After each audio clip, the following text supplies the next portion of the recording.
Good evening, NABJ LA. I'm Greg Morrison. I'm your National NABJ Treasurer. I'm sorry I can't be with you there tonight, but I have another obligation on the other side of the country. I want to take a moment to congratulate you on your 35th anniversary of service to the Los Angeles community. In that time, you've become a conduit for the disenfranchised to have their stories told in mainstream media. And equally as important, you've kept your finger on the pulse of the community.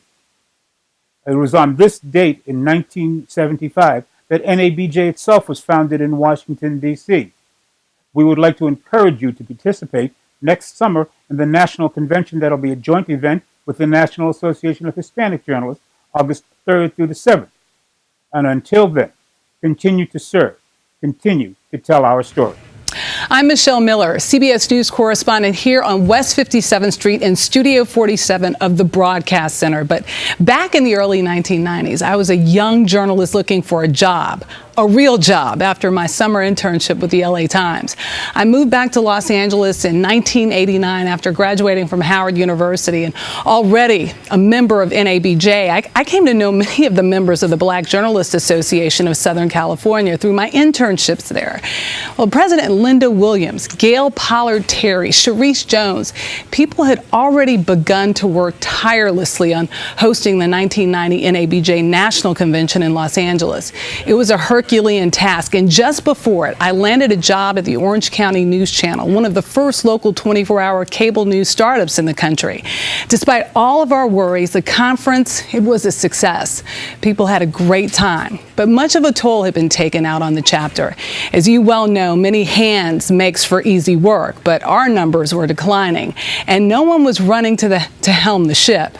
Well, I raised my hand, and the next thing I know, I had a cadre of supporters who felt a 23-year-old could provide the leadership for an organization of journalists who were experienced, talented, and most of all, known in our community.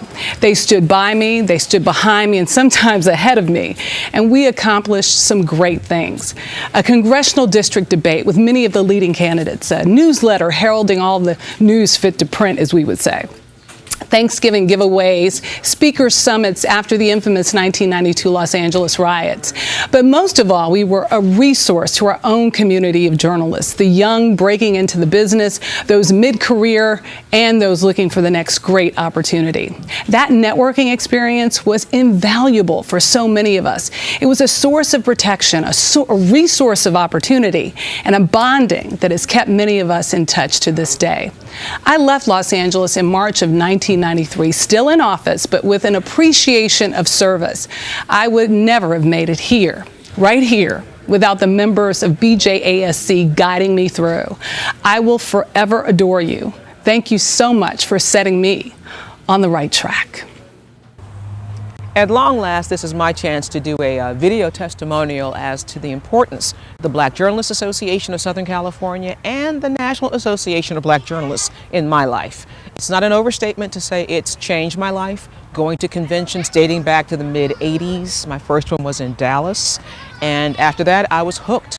A chance to be in the same room with professional journalists who look like me and understand my struggle, that never goes out of style, especially at the local level.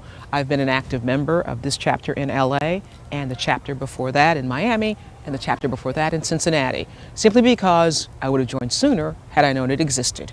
It's amazing, the relationships, the networking, which has become a cliche, but it's truthful. The networking that this organization has brought into my life is priceless. Not to mention, frankly, what I call group therapy, the chance to debrief and unwind in the presence of my peers who can relate to my struggle more than anybody else I know, and that includes my family. NABJ is a family for me.